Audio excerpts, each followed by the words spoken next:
o hiwa walu ai tau kinau tolu o si huhu uraki ai me he tau tahau e whai ki olu pese te hiwa noa ai huhu hono ua o ke tau pūs tau lewa o whawhit pūs tau whawhit tau ku e tok whamalala te mista ai whainga maari e ke toi whai ai tau huhu pūs tau hono ma o mai koini ai huhu pūs tau i he weekend ni i he katak i he wika au wai whafufu ai toi kamata hu pusta ke pule lulu mahu inga au pito karinga tonga ke penga ke lava hu pusta ai ka tu e tani mea pa te tau whawhiana ki Nusila ko Nusila ko na pusta ku e pesete fitu noa ai ka ko tau tolo ene o ku he whawhitu ai ku wai whamalo atu ena ke mukau mai ke ngawe aonga ngā mahu inga koe ni ai potu ngawe no whenga ai koe ni ke malu iangi aki tau tolu. Mai tu am tope ko hu hono wa ko second toast. O ne mai pe ai malu ki tau pe ki maha ki kon ko vitahiwa. Kau hanga he pusta o to togoni ange ke to sisi ange. Ta tau pe hala via tamaki pe ko ha uesia ato taha e puke i he maha ki kon ko vitahiwa. Ange pe ko mo o si lo ko to ape ko mo tuani. O ku ke isolate pe api pa mo family o nga pe na mau ku ke he covid tahiwa o ku hange pe kon mo mama ton ma pe ke o ku pa ke fu pare mala ko pa fo no pe mo kare tare ki me pe he pe ko tu ko hinga la hi pe ya ko hu ko ne pusta na to kon la ai o ku fa malo den mo fa fi ai la hi ko mo le ya fi ka ko ne pusta e tu le ko kai ni mi tu pu me he alhaki ko ni fika ko ni lahi ko ni case positive e wanga tupu hinga ai ko ni ki moi ni mai pa mo lahi ko ni ai akina tolu tau pe o ku wesia e mahakini o ave ki fare mahaki mo ave ki mua o ku ia deva fakau ai pureanga ke to sio ki hato e hard lockdown pe ko hatau to e whakatata whiange mo o mai hanga hei tōtōni ke whakataptapu yange ai ko whakamari e ai ke toki malolo mo to regroup wai ko mai mo ui mo whakamu pe ko ngā pe ke nā to komiwi ko ngā ke takai at koini tau whengai koini ke to mapure yange mo na whasisi koini ai mawhola to ai mahaki ko vita hiwa ai he tu leva tai ni mi ku ia leva fai tu ni leva ai kabineti ke lockdown hoko ke kamata i ni ma hengi o au sa pate kon ka hoko mai ni ma hengi pia ko ho wa fa ata fo o ko he tai ni mi leva ko valu pong ke valu e fia valu pong ke valu e fia ai ko taimi pe ia te ke to glavai o atai ke alwai tau pe ke alu ke pharmacy pe te alwai ga feitu ko taimi valu pong ke valu e fia ai kamata e tau lockdown ni ma no ataha e ema i pong i sa pate ni ma no ataha pe to ki nga fu leva ke lava o ata ke tau pe ke alu ki fare mahak pe te alu ke pharmacy i he taimi valu pong o atai ke he valu e fia ko nga hi mea lewa ko whakaata o ku kai ke ngofua ke toiawa e wharekoloa pe ko mea utawanga maheni ki e wharekoloa pe ko e panke pe ko e whaitu whatawanga kasa o tāpuni kātoa eni ko e service pe ko mea pe e ala ata e taimi ko ni e taulele ko ni me sapate ko ni utohanga ko ki ai me ni ma no ataha o lele ai ki ni ma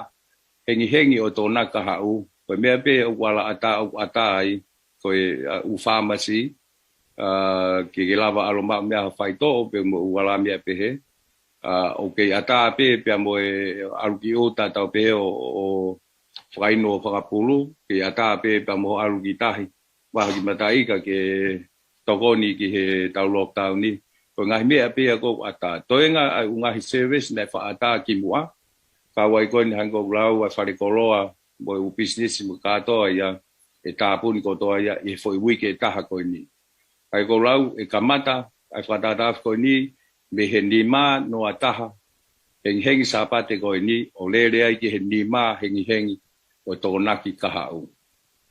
Ako taimi ata le wa ko taimi aho ke fefononga kia ke tau pe ko alu ke pharmacy porque alu ki uta fa no fa pulu ko alu ki tahi o tau matau ko valu pong pe ki valu e fia ko ngahi tau pe ko notice for all we te tau kamata ngau e aki I he ni ma hengi ko sapate ko amanaki ke tau hokot ko tiai e kai ke to falolo te tu kuen ke misa moi o pa wa hamea o ku toe to goni ke fra malala tu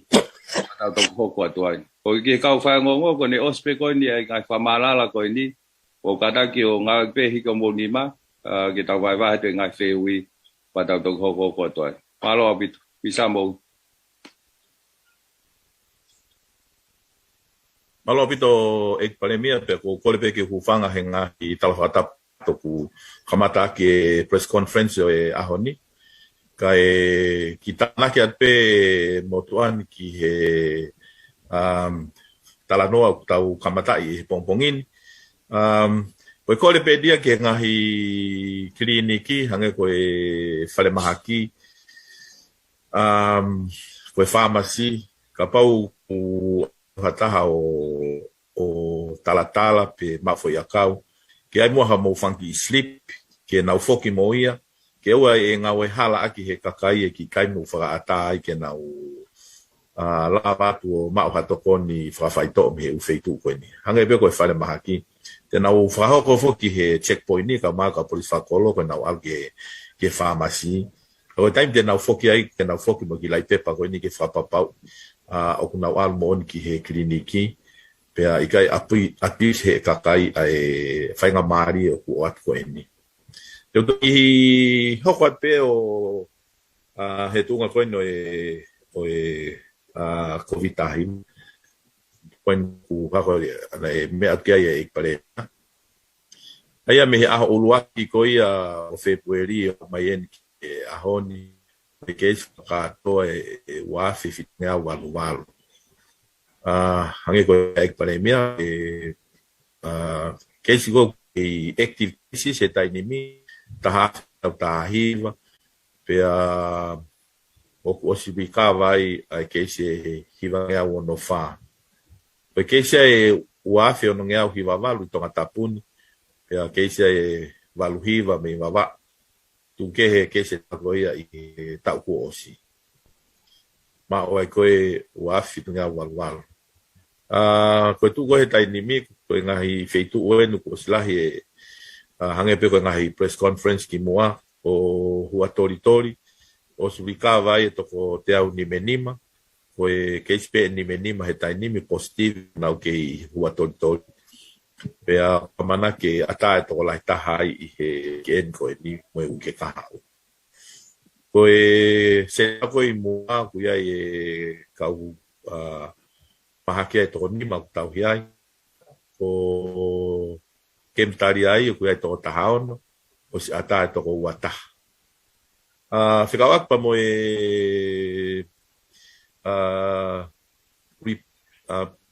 kakai ko pa fok mai pa mei muri nge ko fa ko o si toko whanoa koe na I tanoa na whai koe no CV o si negativia to tahao no koe to tahau positive fo ai whakatoa whakatoa ngahi koe ni whatahai a kupesi pe mo tanoa o ku whiunga mo toko no ko kupesi toko fitu pe koe to nga me o suri ka toko ua o si negative toko ua me kupesi pe o si negative to tahao pe me tano ki whaoha atu pe ki he ngahi ki nau tolu koe o si positive I he ngahi whika mo ngahi ta motu ai nei ai toko ua ai koe wike tolu pe ia KPP na ma positive he COVID pa kuna o si wikawa naua o saia ko e tau e taha koe ki lalo. Mahi nai taha ki e tau e taha, toko tolu fitu. Ko e tau ki e tau taha taha, toko tolu ngeau ni manoa. Tau taha ua ki e tau taha iwa, toko tolu ngeau walu hiwa.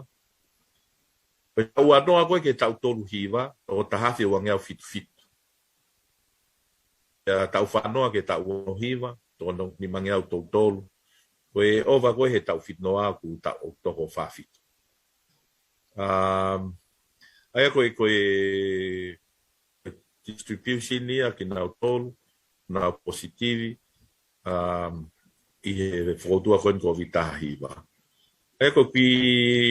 hange koe whahoana ia e pekia e tolu ane afi,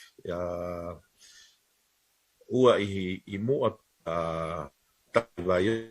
inau koe ni e toki aha maari e toki lawe akia ia toki ta CEO e potu maue ka ma toki ta apure ta whako ia i Nikolo na ia pe fautua ma pio ki nau tolu ni ka na nau mau ai nai positivi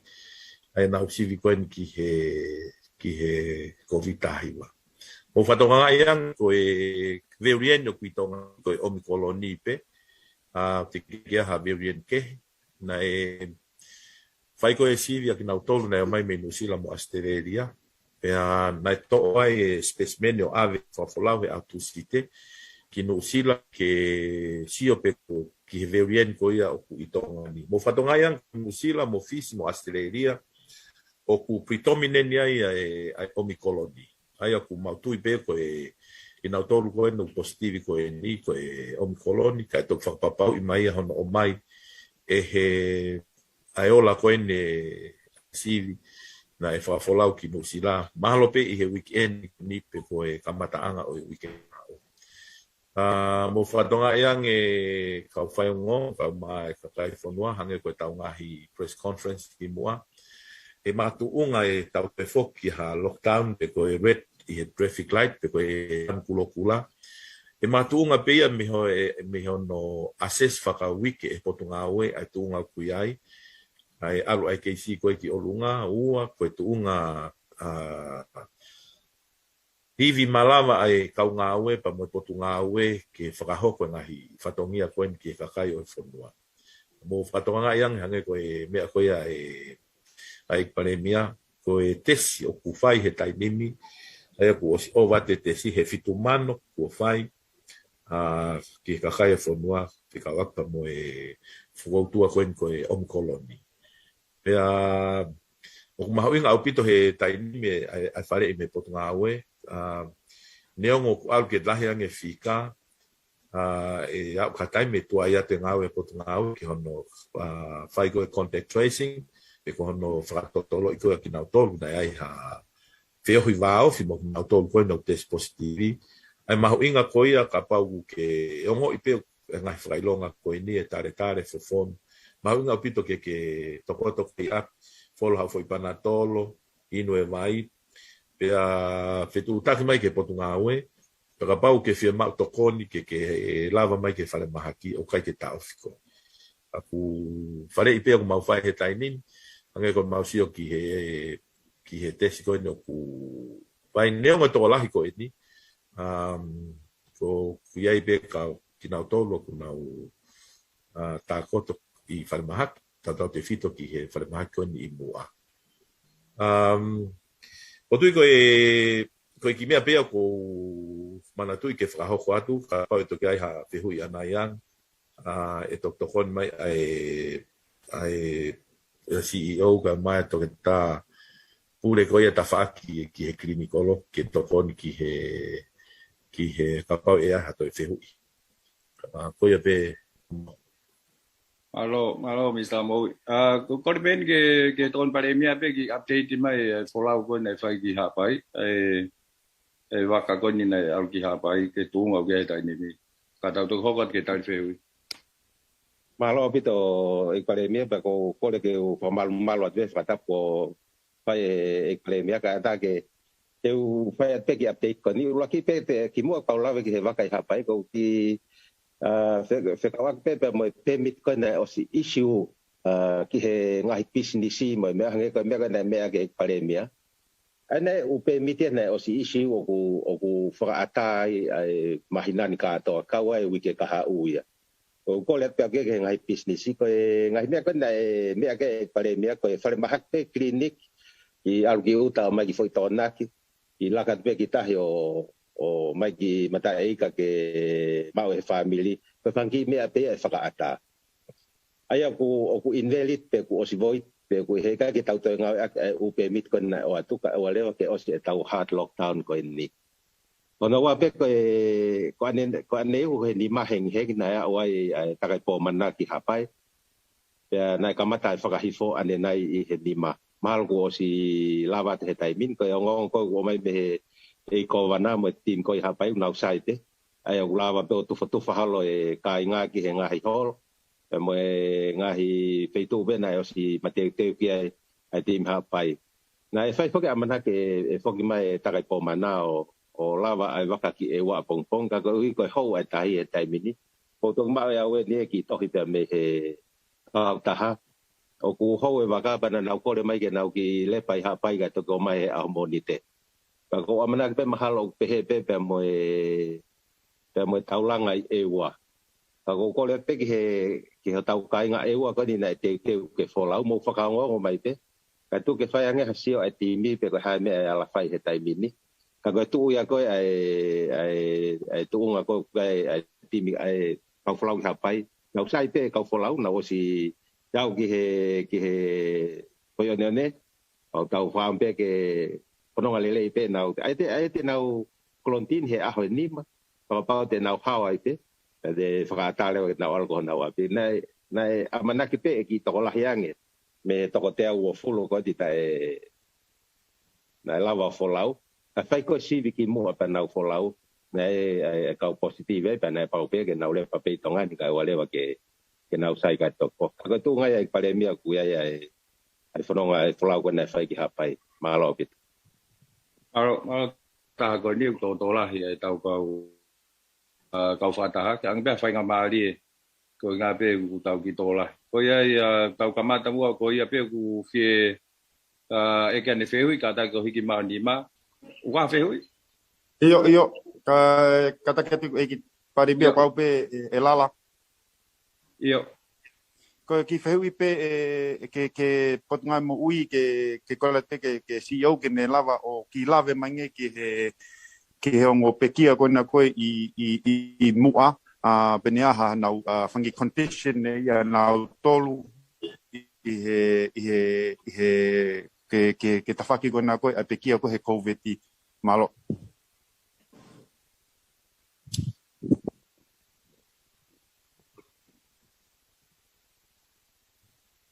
pista mo Yo. Siale? Pe ko toa ku hen he mea ke tari mai e whehui a lala. E ko talia te pea o Englista. Iyo. Sai. Patam e pare mea hufanga ngai whai tapu. Ko e hange pe ko mea Englista na e ai poke ongo pekia ki mua. Ai o koe ke mau te hanga wei. Hona foi fika ko ia. Ka koe whamalala pe heni ko e wai pe whakapapalahi ki he ngai whamili ko e ni o kau pekia ko e ni. Ko e ongo pekia whoki mua ia ko e toko tahai na he tau whitunga fulutupu ko e toko taha na e pākalawa. Ko e toko taha o bau mahalo i pena e mahaki mafu. Ko e hinga ko e na positive e na tesi na e pau pe ke tohi hona hingoa anaua i he COVID test. Ko e toko tolu ko e ni ne mea kia e minista mo ui ane afi mo e ai au mahonga le koti. O wea e whine eiki ai, ta walungu fulu maa walu. Ai a koe toko taha ia o mau pehe ko foi COVID test. Ko inga na ne hanga o mai mea i whaka ilonga ai puke. Pea wea pe mo e whakapapalahi ki whamili koe ni, ka ko whine eiki koe ni na e puke i he COVID taha hima. Pea kumahino o bito ene tau reke reka hono tau motua, tau walu. Pea na ikai whoke si hupu malu. Ai au ilonga au pito e ai vulnerable hata hau ki hu malu ko to ko wa le va ko ko to ta hai na po ke ai kansa na os mahino pe o terminal cancer o hinga ko vai no sino ko tanga tain e mahino le e la vean o fu ia ka hu ke vai las ne hu pe vai lasi na le to po ke pe he covid ta hiwa o ko ne pe kia o ga le va mo to ta hai ta no ko tanga to pe mo ta fa fu tupu ne pe mo no ngahi fo tu ke pe hua te covid ta hiwa ke te ai na o spoke pe ngahi fo tu ke pe na mahino septicemic ai ko ma fola sim ke he no sino pe na to lalo hua te vai las ko ni on sipiki ai ko to tolu ke te ke ma vanga ma tolu ta na ki foi to ko ni ke fai ma siof ma timi he ma hanga o ngawe dai mini ke define for kalele yange ai covid death ko inga he ku mafirma ke tatau ai whakamatala ko ia o tuku anga pe kia mi he COVID-19 mo ngai whonua ko ne Pasifiki o koe fo ke definition ni ano sila ke he pe ko mo definition ai ka ta mo ya mamani Rachel ka ku o kuna hange o tu hangai ka fa mo ma tole tonga ni ke tau tatau mo Pasifiki ko ja o hinga ya ke tau he o finga ki fa to kosi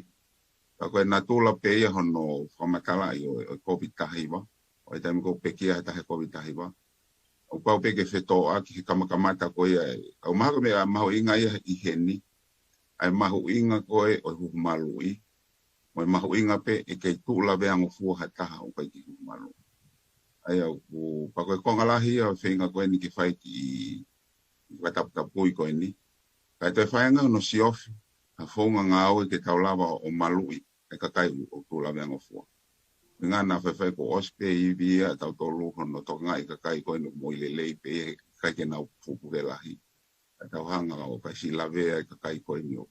tula venga fo e bebe fa fo ke ta ke fa to ngai pe he fo noa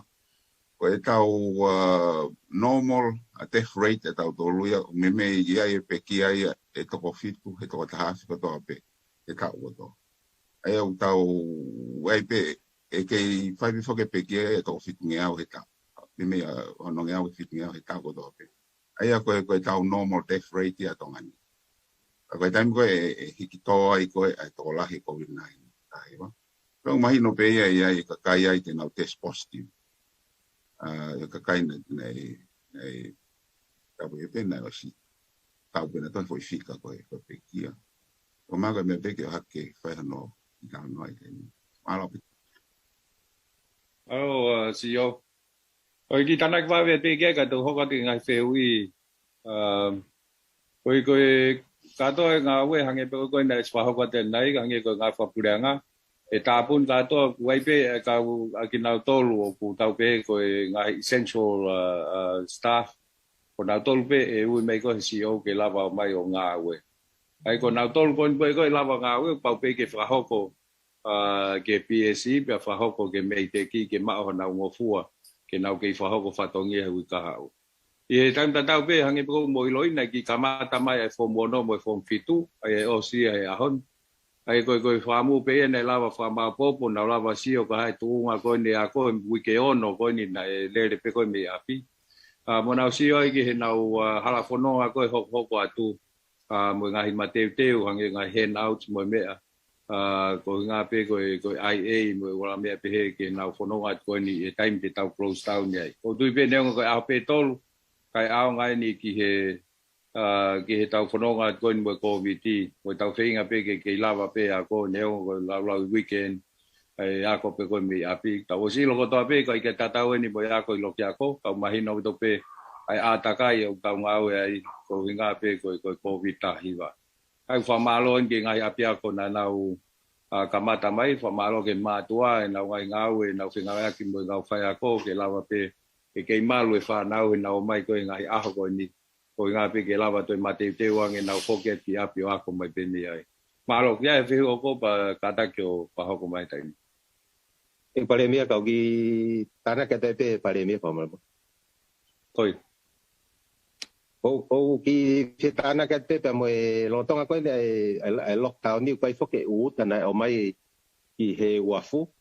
mo ka tak pe na ki tau mia ke fa hoko to nena e hoko atu pe hono ui ko nga hihingoa e hoko atu pe hono ui ko nga hihingoa nga hiuta ko ni e nga ue ai customer ai pure go ke le mete pe mo palama ke isi watu e permiti pe mo fa ata ki mo tolu pe ko e ui atu e hingoa ke mo ma watu ho mo uta ko ya he tokon la hia e lotonga ko ni ai lockdown ni he u ke ka hau mo fa ngo pe nga hingoa pe isi atu mo nga permit pe ke ko nga ke lava he nga pois fa ko lo pe mo ka so tia mo ka polisi fa ata mai ki mo tolu ke mo mai ke time ko e ko le atu mo matu ke nau ke toka nga pe ke o mai toko lahi kai sei nga pe e customer pe mo nimo ke whakawhai nga maari pe ke lava maa watu ko mo ta ke lotonga ko ni e lockdown malo opito pandemia malo to pandemia time te hui ni kata ka ufango ko wa ha feu kata ke tu pe ko ki hoko atu pe ki tokon pandemia u vaka ko o si folau mai pe lava tu ta mai ke ne wika hau ko le tu pe ki kau pe wafu he essential ko ke nga ke tare ke waka ko no si folau mai ki tongani lava pe u vaka ia tau mai la o pe protocol ai health care ngai ko takai po mana lotonga i hapai whakata pe ke foki mai he ponite mo vaka pe ko me international lo kata ke tu tokon pandemia kau pe mo ya oye e kau pe mo vaka ko ya ai ko se ves pe ya ko hau me muri mo me ki he no mai e tau ta mo me ke whakata pe ka pau pe ke fo e protocol pe mo fo nga we ko health e ke tau pe o me ko ya malo Rataki pe ko e io toko fia ka kai o ku take vaccinate I tongani to ko fiha ka nau tolu te ke vaccinate Sabe kau ki tale pe pandemia kata pe o ku Kone toa koe ne o ku ilalo pe he taha fe. Koe amataki e ahoni ko o sia o ke toko walu ai kaunga ue ai tale mahaki kona o si positivi, test positivi ke COVID-19. E toko walu ko ia o ko iai ai kaunes e toko toluono. Koe o kai ai mauri ai e taha, o kai nurse practitioner ai e taha, koe ai mo student nurse. Te ro tongani, ko tō noa ngau ke I nofo, I hona api, ko ngā koe wesiara tole he peku nau isolate, pia koe tō lahi o ngau tolo, ngau symptomatic, o ngau ma o ngahi whakailonga o COVID-19, langa ulu, koe mofi, koe whilanga ke sino mo tāwai waia. Me ta whake koe, kautoke taha, ko si ai, a kautoke taha, e taha tolu, ko nana o si positive ki he COVID-19, pa koe toko whai una urotonga isolate hona o api. Me ta whaka koe ten tolo, o koe ai toko nima me he ta whake ten tolo, o koe ai ten tisi ai e ua, mo assistant e ua, mo technician e taha. Ko kina tolu, katoa o nau ke isolate I hona o api. Me ta whaka koe support service, ai ako koe biomedical, o koe ai ta whake uhila, ai infrastructure ai ko kai en ko nau velele ak la ta no to nga nga facility mono fitu to ko nga ngawe o gai ai to ko wanoa o pro to ma na to covid ko ta ongo ni ministry ko ta valo na to o na ke isolate as na to melepi ko to o na o se to ko no na positive na ka lepi he human resource na uraki wesia I potnga mo ui ko ko lave ibe I ahani ko tola na to ko na fok mai ke ngawe o ga pa mai klina ta pa ko ta fa ko I admini o ga ai to ko fitu o na rotonga isolate ko nga ko ma na to I covid ko ai ko me penga me ta pes ko mau access a ton kai ko kina to ko o no I api ko nga ko contact kata kipe pe koe quarantine na to nga koe direct contact na to nga na office ta mo kakai ko ni au ke fa ma po ka kono mo ni o ku e ki to ko la ya ngia I to ko val ko ni mal pe to ko ni atu ai tali ni te hui alo to Marianne na asa ko na hike o ni ma ke se hui pe ku o bai kai o bai kwa ta kwa ni se hui pe ata le pe kai ni Malo ekparemia ka atareba ki fehui ko ni. Ko ki fehui pepe ko ai ke ngawe aki ai pure anga pe mo ngahi polisi whakakolo. He ko ngalahi o tau malu be me ngawe ai ka polisi whakakolo. He ko mea ko lave ina ia ngahi polisi whakakolo na hange ku ki holo mui ngahi uhinga ki he pe. O to ia whai ngawe aki ai potu ngawe kona ai polisi be mo sotia be mo ngahi polisi whakakolo I hopa tu kona lockdown ni koni he ko ngalahi tau malu tau tolu be me ngawe ai si tau polisi whakakolo koni whahoko.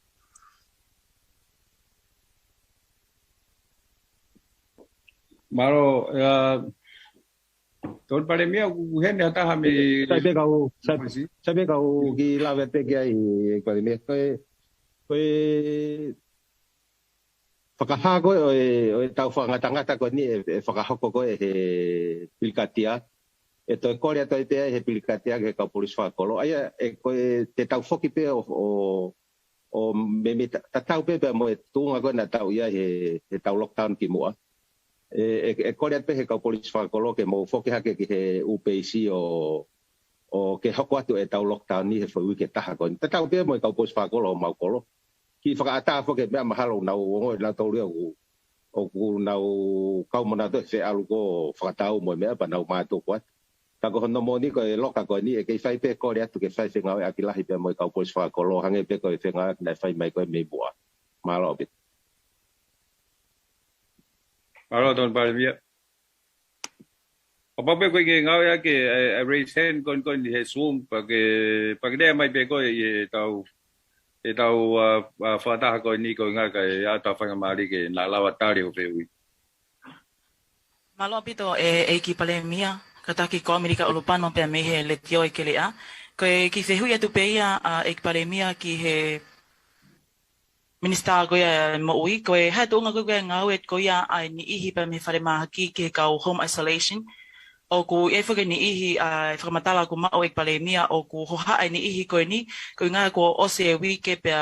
wike taha wike ua ai tuai ko ya asan ko ya ka nga we pe me fare ma ki ka ko le pe ke o mi mo ki famala ala ke tu nga ko ya ke nga wet ko ya ai ni ihi ko me fare ma ki nga ke mia I pe ni ihi ko ni o ku ni ihia o ku na hoha pe ku na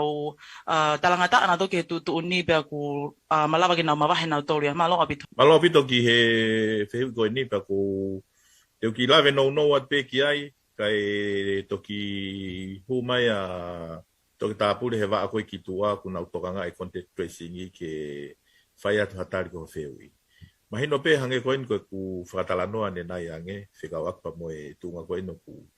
o algo que to la yang ai ka puke ko ni pe ko positive he covid tahiba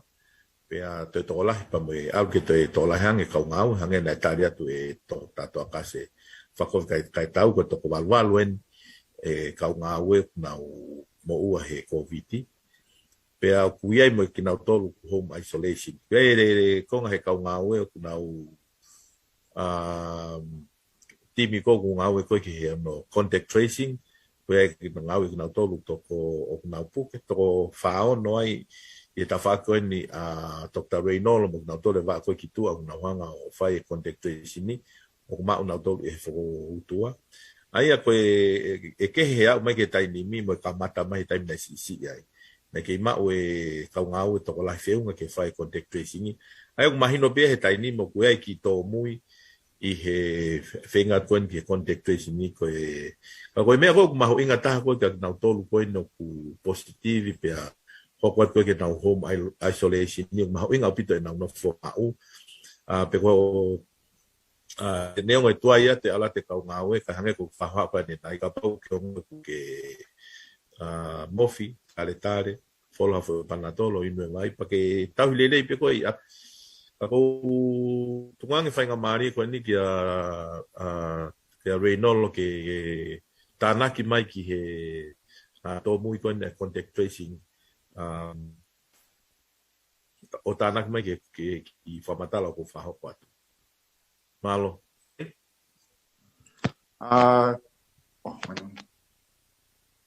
Reynolds malo ke mute o mai ka Reynolds kore pe ke u tapu ke ek paremia pa u fanga tu eta tapu ka at pe ki tari ke feui fa tatau ke me ai ek minister moi ulo aki pe fa tatau pe ke fika ko na o atu ko Dr. Tokase ai toko valvalu o utana ke ai ku ko fo I toko fa no ni me tu me ka fa to nya si we si ek na tol ai ku ofi ke fa fo ke toko te au tol mo fu ma fa ai fa ka to ka nga we ko na moi o na ma va na toria me fa to nya ma tu nga pe I hono we si na tol I covid iva o fie ma o ke na no foi apio isolate pe ko no quarantine ki na tol pe a ma tu nga pe kaka ki o lunga ko ni ta nga ke si ngai uinga ke o via ai ngai pore ki a tekna tol fa ko ni fa to nya ki ya o ko ni ki ni I ko ni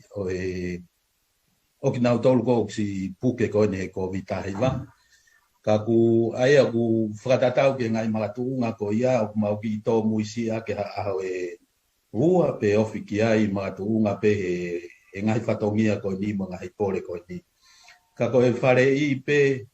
fratatau pe ke me ko nista ka pau pe ko o se faraho ko atu ke mo kolontini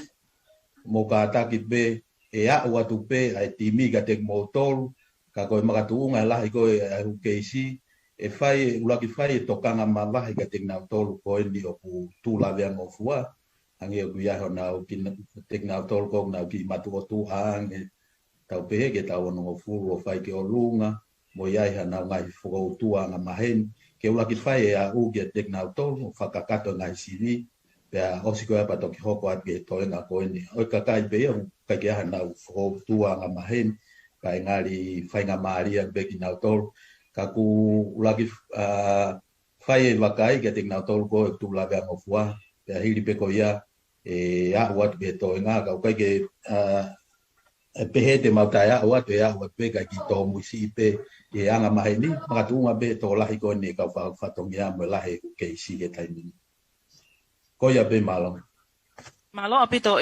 Dr. Reynolds ai famal alamai kataki ko mi muy atu peya ek minister mo ui ki he o ke ina ha mo u ape ko tau te ke ni hi ko eni o ku nau ki talanga ta ko ya ki he a ki nau tol ko ya nau isolate ko ha tu unga ki he ni hi ko ni ko ha mo u ape ko tau te ke ni hi ko ni ka pa e ma o ki nau tol Reynolds kataki Reynolds o tali mai ko ni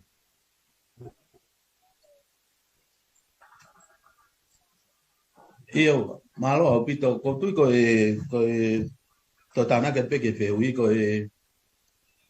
ko re pe ke ka kai forma mau inga ko ke nau po mai ki ngahi fare I ko atu ulo aki pe ke nau ngau ya ke mas e tai go nau me atu ai ke ngahi feitu fra pure anga ma va he ko me api mawinga pito ke tau e fanfano fasisi lavat ke ngai feitu ko fataanga fatokolahi toko nila ya pito ia ki fasisi ko ne mafola ko ni ai bailasi moto ngai pole ko ngai fatongia ko fiema o ke fakakato ka tenga tol o kupuke angai pe ko ngai press conference ki mua ko sfalaho ko pe ko mafola be vai la si taimi ko o ku mu vai ko kakai be na fe fono ha ki ngai feitu ai a malava pe vai ngai magatu ngai me be fa ba ba be ma ta fono ma ki ai ko ngai fi ma wi lava pe ia ka ke ta no fo pe api ka ke ma vinga ka ko nga ko tu la wi o bi ai pe ai fatata ke finga ha ki ma office attention yale Malawa pe ke fai ate ngau e whakalao ka te ngau tolu ko nyong ngau ke pa si pe te ngau mau ai ngahi tutu ni ko wat ka te ngau tolu ange ko ngahi fe mau ke ngau kolontini api pe isolate e lao pe ko ia ke mo i lele ko kakai vai pe ngai ma tu ngai ke lava va ngau tolu ke fa mau anga ka pau na mau ngahi kupu ko e lao ko ia malo. Alors, que famo fogia que tau pa te tau kai ki pe tau ngo fua ko nga ke ngai fare i ko ni me potwa mo wi kai ke fema ke tau ke tu nga ko nga wa ke lao au tau o spa to ngai pe tai ni mi au pe fika ke uma pe ha ke pe ko lao ko ni reno lo ko wi ka pe ni au ko nga ko kai ke tau ngo fua ke ke tau fare i kon o mai me pot ngai mo i pa ko kau ia ui ngala i kon ni ko tau hard lockdown pe ko tau pandanga ta kon ni ku kamata i aho sa pate ke mahi no ke tau ki lava nge o ki fa ma popo ai contact tracing i mui ia te ngai contact ki mo me ke fa no sivi mo wala me pe pe mo te fa si e fe fononga ke o ka kai te tau ala si o le vai ki hafika o ku tau pe o ki holo hifo ko hinga pe ko fa tap tapu ko ni ko me fa ngo fu ani ke o ilo wi ke ta ka ya fa le ko lo ya ba ka ya me pe au fi ma le wa ka nga tonga ke na fa na te pe ko ki fa tau pe ko ha ma ki foi tona e a honi mo pong pong o te wa to he lockdown ko wi ke ko si ka fo ke tau pe hen wi ke ka ha ka ta ka fo ke pe hen ni tau lockdown ki mo na ya va pe fa le ko lo ka koe wha mukon koni pia moe whelotoi moe pot ngai mo ui. Ke tau ki whae ni wha ui ke taha ke wha maa pōpō ai e nau ngā ue contact tracing i mo tau CEO ai pe ko hai tū kunga koni lahi koni e ngai keisi positivi. He mahino pe whokia o se ai u primary contact e tok asi mai a mui maharo ke ui ka au. O wha maa pōpō ai mahino le vai tau CEO ngai mahino ai tū kunga o lahi ko ni o maki ko ni i community ene tu e kai ni mi pato fai tu ni e wika au ko ha ai me te tau hoko ko ki ai kai ata du ke maha ngai se hu malo apito i pale mi a ko le man ko ki se hu i pe ia ko ke e minister mo i pa mo tare ki ta mo i o pepe ai tu nga ko ia u ti ko ia e he whare mahak vaiola nau tōru nau tā koto ai o ku nau malu pepe o ku Stevie tautou Stevie ki nau tōru wana ngai whamiri nau whawhetu taki mai pia pe he pe ke u waka koe au ai ke wholau koe ki tua pulenga waka puna o ku kei wholau pe waka koe ki nusila he wike kaha o pa pe he ki e ripeti koe o ku amina ke wholau mai koe he aho tau noa koe a pe malo. Sabe malo e feu i mo ni te u to ki anga fainga mari o to akas fa ko tau ke mai ho feu ko ke ka ki ko no na maki ko ripeti ko ke au no mandu ko fotu tu palani pe ki ai kai makapunga ia me alunga ko e o fotua he ta pononga ko ni ko o se lo tan ko ni te si o ki ia koe anga pea whakotutu e te anga ke a noa kai toki mahino kātoa ia he taimi koe la watu ai hono siofit tu unga papai alunga koe ia e COVID tahiwa e lolotonga ni. Koanga hen ki toa ke toponi mai ki he pehu i kona mere man whekao koe kaumahaki kone i he whalemaki vai ola. Malo apito kau kole pe ki whanga te whātapu. Ua ki pe kau mahako tape e tokoto ki vaiola, pe tokoto ki mua, o papa ki whai nau sivi COVID. Ka pale ba o positive, pa ko whai koe tokolahe o kato ko pau ki ave na toro ki mua. O kei whai ai whenga, ai pure whai maki, pa mo pot ngā ue, ke kei whakaata ai whai mahako vaiola, ke a kina toko ki ke positivi ko nga he ke fai pe anga ngau anga maheni ai fare maki ke ngahi fokotua ke o kulahi age pe ho ko pe e tau foronga mai ko mo COVID hiwa Koe pe e tan tatau na mo os panongo pe e panongo no pa pe po ke Facebook a kon ai pot ma mo ko taui o ku fu street apu te taui pa ko hau ko taui e ka ki hau taui mo alu ki api e no fo pe ai taui pa mo ene mahaki ka lewa ke na ata o ka pe tai me o fa na ai pick up pa mo drop off mai ki na to ka fu a pure i se ka apu to ya Tokolahi koe o tau mahaki o positive o kunau I whare mahaki ko tokolahi na tō koe o mai ke nau whaele tapuang pa moe hawhanga aia koe nau mai ko positive o koe tawhaaki ko koe isolation ward o ko steu teu pia ka nau tō ke nau whaele I he uhinga ko eni ko tokolahi nau tō koe aho pe taha aho iwa ke nau atare Pako tokolahi o nau tō o nau o sa pe nau tō o si positive pe na o si on pe na to na lo tonga quarantine e ko hinga o se positive na o na ngai api ka pare ba to ta ko ni e fe ma uia ke fai ha no tafa ke to kon ge no fa fa ile e pepe ka ko os pe ko ai ta fa ma no o ku fa ka ke pe a vere vai ki mo o fa ka ke koe angepe koe mea na ramkiai ai tare kita pe koe pure koe CEO ai pot ngā we koe oku iai pe nai hoko pe ai hu ai marasi ki loto ka nai hao pe ai mahakia nai negative ka oku to ngai mea pe oku fai pe ai ngā we ai kautore tāki ai ka koe tau mua ngā we lai tātai mini o ke mau ke whai e hawa iola me COVID e kapau te mawala whakai malo. Whewhenai whewi koe ke he waka koe ke wholau ki New Zealand wike kahau lo tonga e lockdown ni pe o ku wholau pe kātaki. Koe u waka koe hau me New Zealand, ai u hau whakau ke me New Zealand tu la hoko pe ia. Koe wholau koe New Zealand ka pai he kai ha kautori pe ko ha kau nofo New Zealand pe kana nau ki o mai o mai ki tongani o tu waka he ni pau pe ke whanau si koe pe nau ki mea whiema ai ke whakakata o pe ia whakata pe kuata mai pe New Zealand ke nau whokia ka koe whewholau aki koe wakapunau whai pe malo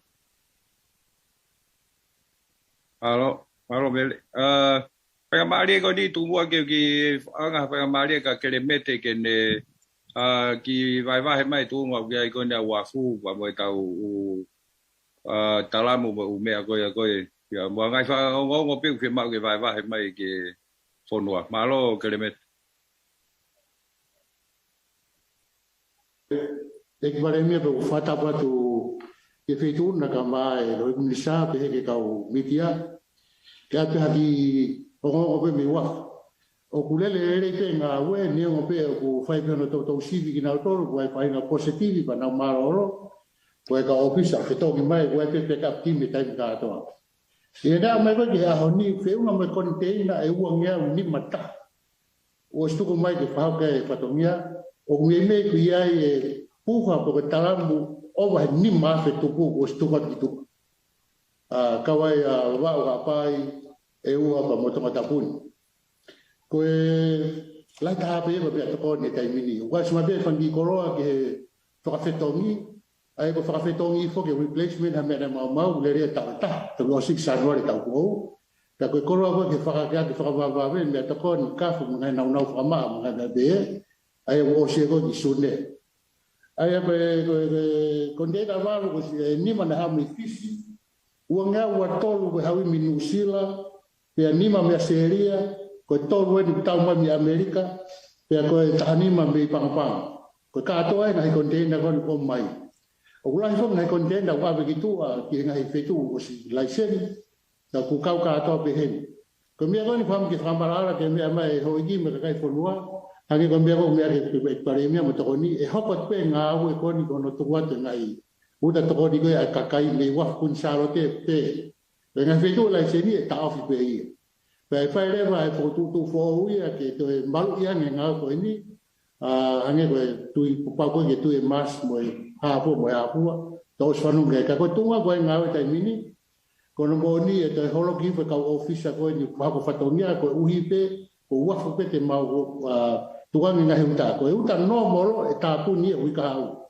e to kitari ka to e holo traffic lights ka ko ngai fa uta to kan ko ai ka kai o mai ko hendi mo ngai ar ngai ko me ko ye pe e fai kai nga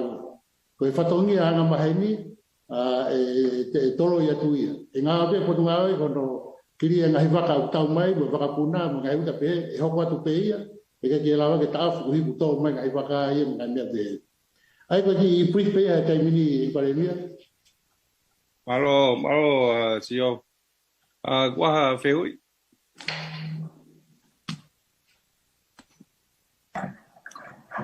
Ataki pe ko ke Eleanor from Matangi Tonga. Ko ke hui pe whikawa ki pe mo testing. Te ke lava pe kakai o ku ai ku kapau ke ama ha symptoms ko Omicron he wika mau. Ke na lava pe alo test he farmahaki or the clinics. Bisa mo sio.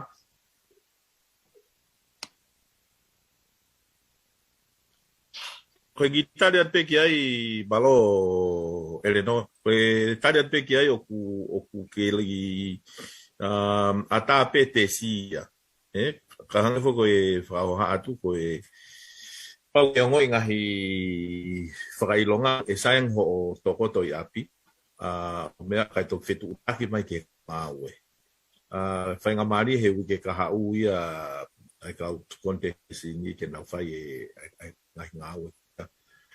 Ka ewa e te o bekitai au te maa mea pa te hau koe ki mahaki. Mahalo kare e kumau koe tai nimi whapotoang oi, tokoto i api, koe pana tolo inu e mai pa whetak mai ki he potonga aue. Mahalo. Me tamo, ka whehui. Malo. Aku ki whehui atu pe e ki paremia ke ko lockdown ni ko ni ko hard lockdown ko ni ku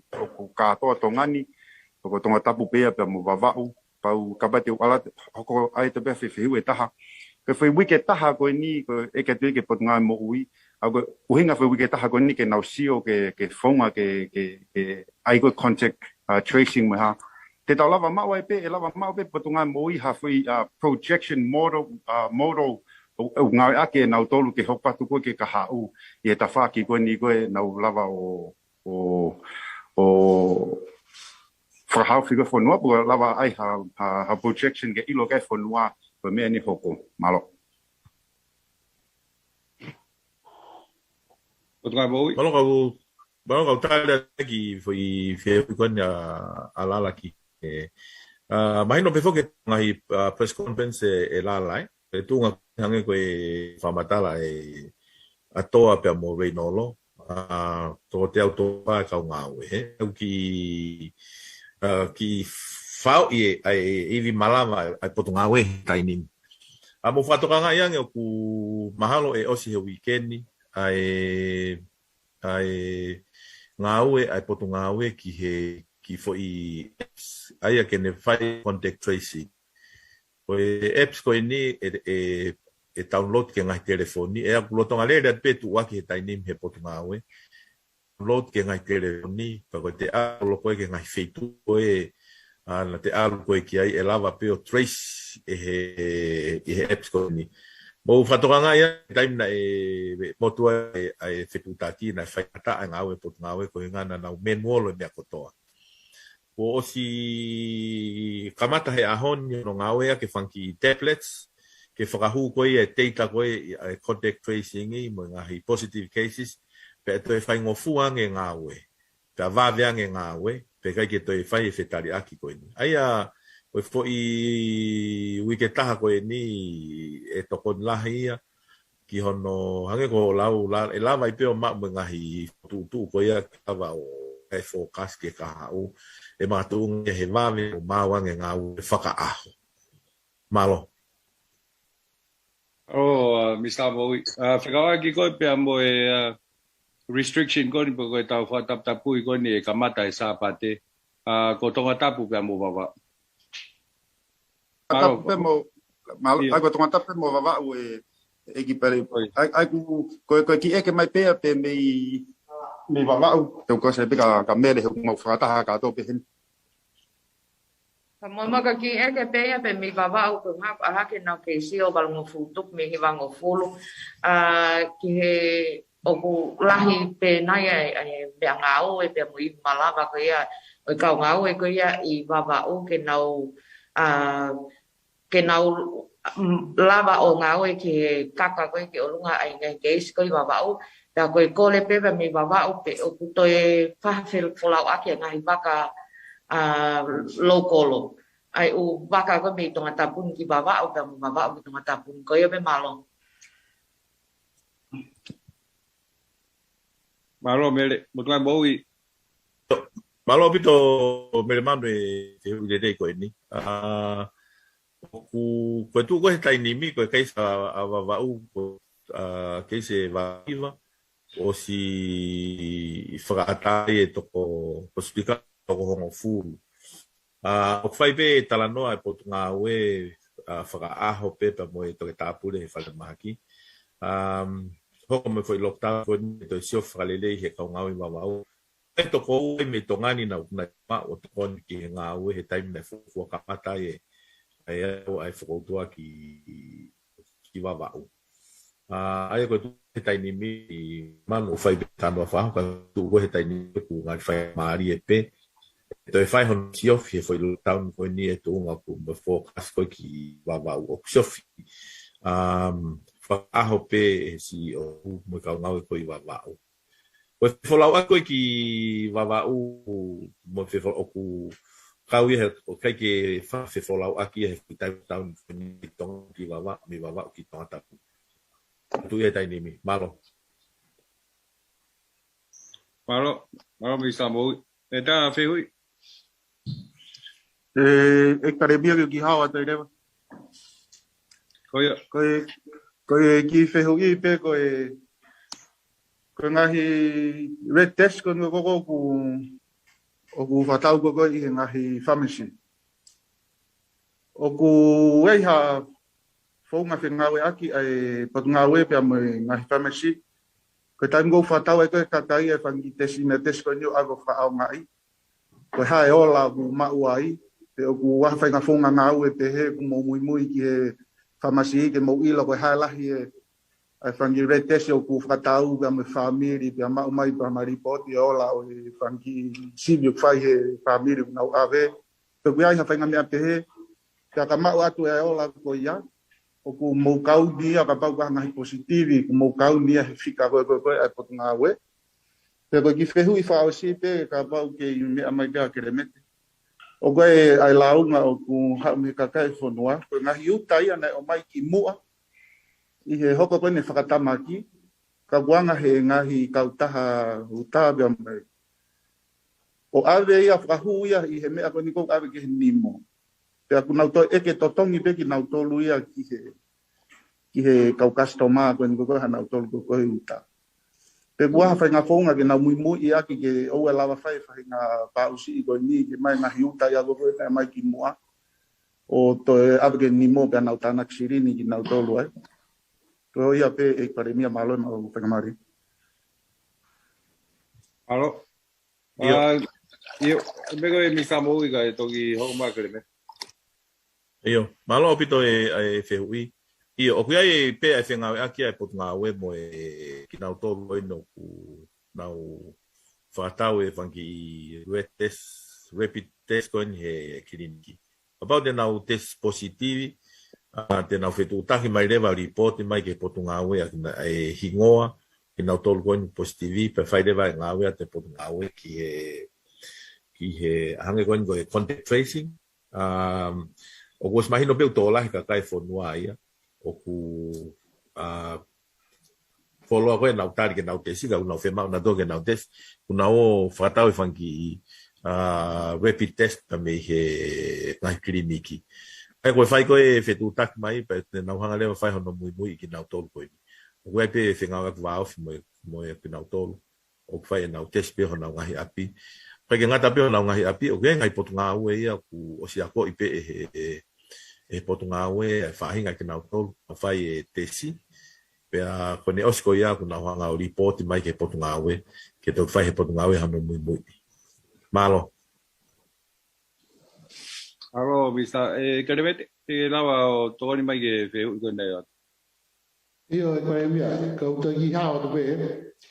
ko e uta ko pe he ko io ma ha sa ki ora fa marala ko ka venga ko ni ko ngai uta to ko to pe na fa fo mai hanga tonu ki he nimo ai ta pe fa data ko no sila na fa ko Mount Smart o ko hanga tonu mai he nimo o wata ko ya to ko ha we to tong ya ko ngai uta to ko ni ka nai kai ki na fo mai he ka fo ngauta ko foi seve si ko fa fo ngauta e na oe ke na toke he kakai koe hana tore utani tu tamaki tonga ni. Ai o kui tu ai e fui halanga koe fo mua ke nimo. Pea ku pa ia e whankito tongi he kakai ka toki maa e nau pisi e tala mu he ni. Koe uta koe ki mua na ongi e he ni ki mua pa toki hoko e whauroka o ku ki leini ke he mo ia ia. E whahano ki sio koe ana mo whakatala ai o e taimi. Ka o ku hao koe ki mua o koe ke wholo ini he tukutu ni. Ka o ke tai tu te pe na uta me to kon me pe ko uhi ko to tu ka ke covid na imu ai ai mo nga fi ka kuna le para le ke mo me ko ia ka mo ha ba to ba kai ko pito ke o te tana chivina da ko te tu te me na dia pe ki mo ne ona to mo ki mo ko fi me pe no ala te tana chini ni ko ni e ni ia ko hi ke fa na fo mo na uta ko ia i fa ka fo fo ka na kai ha wa ka to ni ni mo ma ha ko mai no te ki ta ko ia alo Kelemete io lala kata katu ek pandemia ko tata tala pe ko no smahino mai ki foi tala mai ko e Kelemete io malo anau na hige ni ma anau kai pe bo pe hige io pe mai ko kada Io kata pe e pandemia ku mahino e whamatala ko ki he lockdown ni pe mo tala mai ko hard lockdown a pe ku lave pe pa fia na ke mato ko ni o lava fe ala kolo ki uta mo tahim ka ko ki e ke pe au pe ku panga ta ke tau loka pa tau loka mo oni loka tahi loka he kono tau lockdown ta mai ko hard lockdown Okay, ngā we pēr tahi mo wafu, ke ngā we pēr malai paka puna, oku ke lava pēr alki tahi mo alki uta, ka koku, ko lava pēr iano ngā heo hinga, ko ke ilo pēr ke ngā heo hinga koku, o whai ngā taai ke tau loka mo oni ke ngā riku tau loka. alo anau tau ki la tu pare me ko te hui mau inga nau malo pito ko maka me mau inga pe ko si toko ni pe he mau me toko ni andi ko api e lava o fatal foi me toko ni o le to ke wi ke ta ko api ku matunga pe me uta ko inga no ki fa fa mali pe ke inga ke to o po lave uta pe to o e tala ku ki uta ka te al ka fitu ko te gila ka pe kita tak mai te foi manja kita tau pe mo fa kau ki he alkita he ko ke hinga ke kau tau tai komersiale ko komersiale malolo ya ko hinga pe ke te alo maha ki mata ika ke kiki to api ai ko no fa ata pe na ke fa nga mari ai mau me to ko ni ke to ko ke no fa family lo tonga ko ni ai foi time ko ya ko me fa ko ki alu ko kautori sepe ke sio ki ai me ai mi ai te na ra pe na tolo ha pasi rai pe na u pasi na tolo e pick up pe ka tolo le le ki mala va puna o te alu ha ka fa he ka ia ki ai e la te u fonga e nga aki ka ta ofi pe ka ke ma pe ai u hinga ko ai hard lockdown ni ke tau ta no fa ho na wa pi malo alo don pa mi o ku mo ni fo ki nawe we ka la pe ko no fa ata Hange pe ko tau whakata ko ngai whare koloa ki mua. Ko ko tūnga ke ko e tau pe mawanga se ni ti moe. Mawanga mo ui. Ki aha whainga maari e ke mau. Ngai mea u whi mau ko e ngai whamiri e taimi kon e u whi mau ai ke tau no mau ai. Pau lewa e ta ofi whakakatoa lewa. Kai tau pe he ku hala ki apia i ha mea tau koni. Ko ko fe hui leva ko ha leva me hoko e ku mai no bito pe ia ko me pe ala hoko ko na break and out tolu e na no mau ko hinga pe ko ma ko fe ma me to ko ni ko fe ma wa me vai pe ko ala me pe ai o pau pe ki tau fai pe ai ngau ko ni tau pe ke ta ofi ai fe fononga aki holo kai fai fa poto te ko hinga pe ke ai pe ngai fe ma ke kai kakai he taimi kon ni ta ofi kon ke nau no ma wai pa wai de ba fatongi ai tau tol ai ke nau tol kon wai ke o ki ta ke o to ia ki ai ta ko ia kai mo wala me pe he pe ko ia o fa ha ki inuinu pe ko ha pele pe ko wala me pe ko ngai fatongi ai tau tol ke tau o fai fa tau ke tu ko atu ko uhinga o fa ata ngai me pe ni ko o fa tu ko hinga ko taimi fai ngata ko ni no fo ma o kakai ta vito ia taimi lo hange ko wiki ta ai ko tau tarange ke family ta e wiki ta ko ni no fo ma ko te te al ki fari koroa ko te al ki he moe al ki panke ma me ase ni o pau de ke tau to no ho de ba si o mo consider ma o fe de ba na me to kon e taimi fai ngata ko tau pe he wiki ta ai fai ngo fu ai tau pe tau no fo ma wiki ta ta ko no practical ko pe tau pe he ko me ko fe ka ki pa moe mo tu ngai na mo ui mo na no fo ma o pau pe ke fa si o ke pa mo ba ko na wa fu o pau pe ke ho ka te mo ui ana e kai te tau ospe ui ke ko ni pe os ke fe ma pe ke ma mai ko ro me muri ke fe ma pe ke stock ai tau fari ko roa ke fe ma pe mo wara mi pe he ke osi ko ni tau hat lockdown ni o ke lava pe tau at ki fari ko roa o ke ma pe tau fe ma o ai kai ke pe he ke tau fe pe mo o mai e ko roa mo ala mi pe he me muri ko ye pe ki tana ke ton pare mia ka ku ko kere a voice pe ko se fo no ni ba aska pa ho ko mai le tio tonga ta TPC paro malo pito e pare mia ta pa ke feito na pe ke fatangan ko ki fi ka wa pe tau polo kalama mai no fo ki me report ko ni pe me potanga mo ui ai tunga kwa ke tunga ka ngata ma ke tau ka nga we pe wa ke tunga to la fo mo kina tolu ko na po ke pe isolate to la ko ki fotu fa ka pe pe boy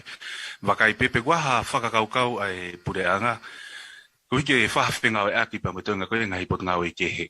na lava ke o mai kina tolu ya ke na to ko ni na to ngai nga we fa mini ngai ko kono tau hi ngai record pe ki ono tana ki ngai te tla ngai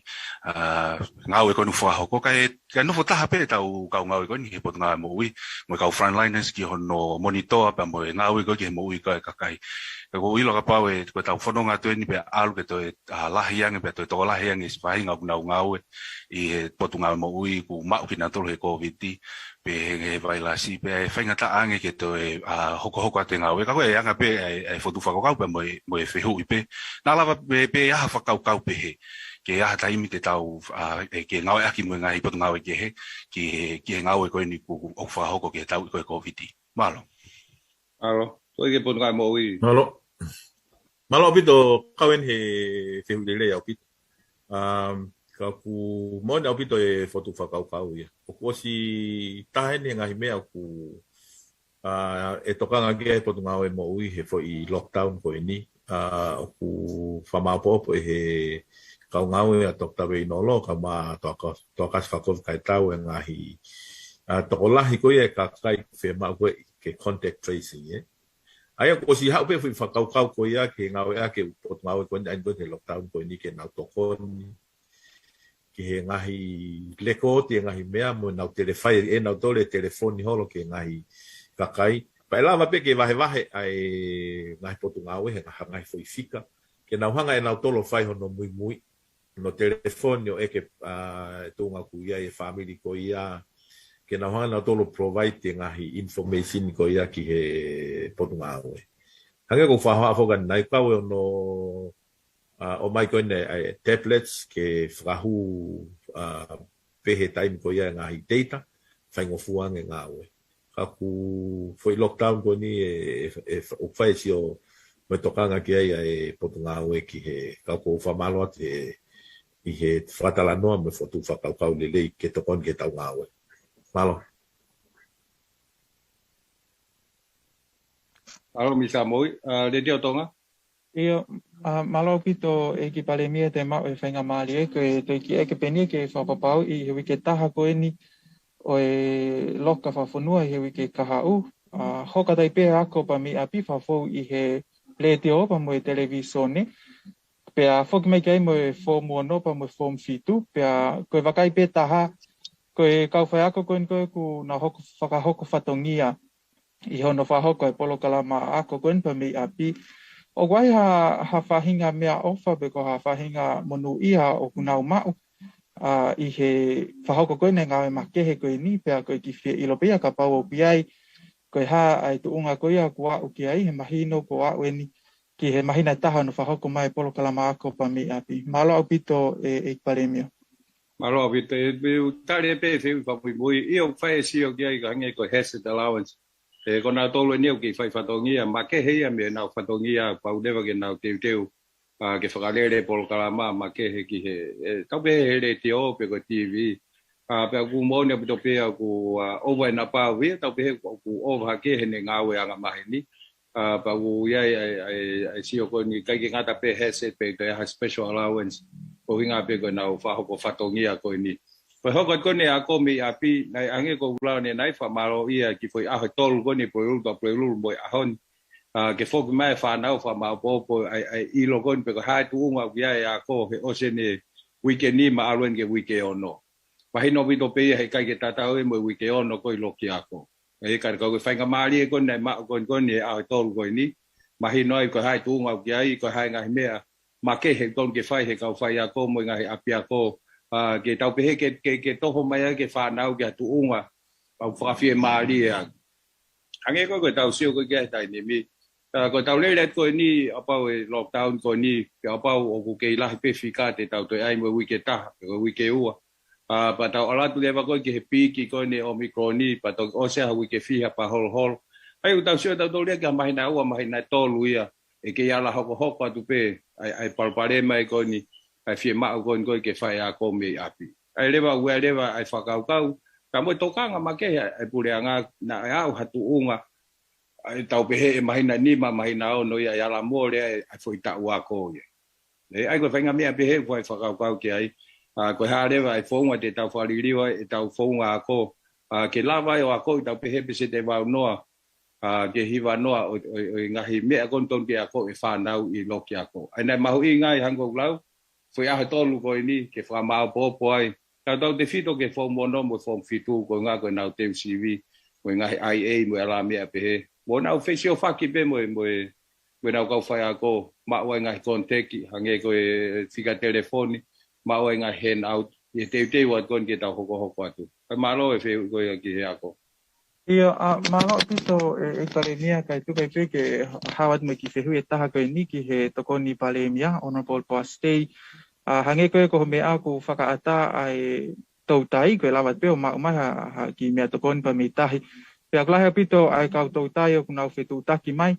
Koe whia ilo pe nia koe uhi koe taimi po uri o hoko ai e whakataputapui. E ngofua nai peke nau lawa atu ki tahi o whahoko e nau wanki ama. Pe koe toki o pe ki tahi I he taimi ko whakata koe I he aho. Malo o pito e tokon paremia. Kai taha ka pa e whai aho pe a ma. Kako, kai ke tau tau sio ki ai, kako whakaamu whokia ke tau he mea. Kao ka pau koe oku hoa whoke ono me maha ki he hua. Ai ka pau e to he pongpong, ai ka pau te to mui he foi mamaha koe he mea. Foi mamaha koe he pongpongi au pito pa te to galo he sea. Tika usai te ka pau e to make he te me he hoa ko ia pe o mai te fasio ke ia pe ki temi malo pito ko palpare malah ko hange ko me ko nei to ke to pare mia hono to nga I ko kakai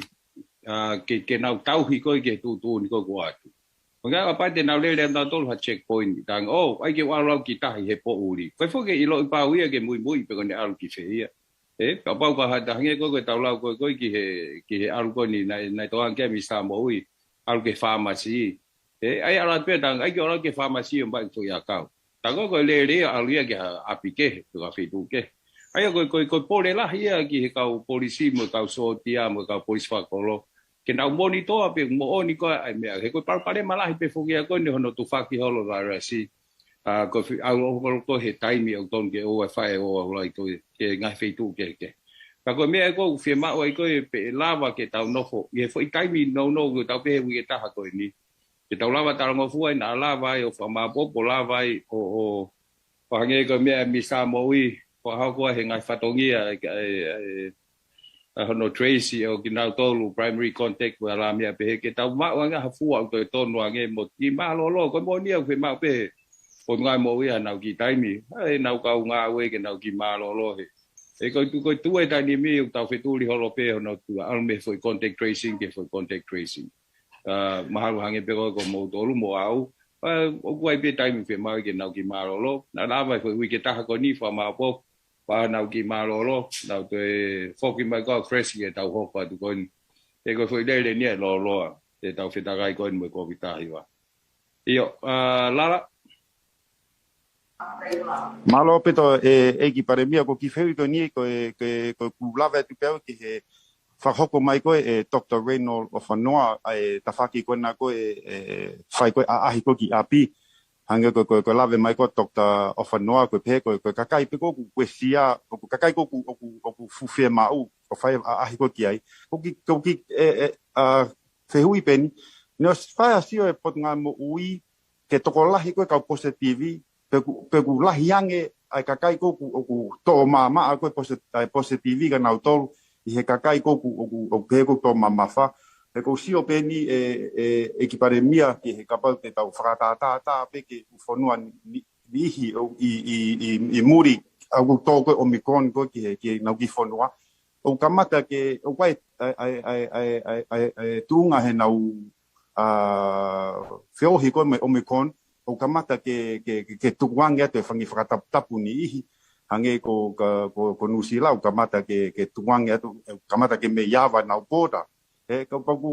ko le tu pe ha palani po ko foi projection ia ai pot nga moi ki ha foi time te tau sio ko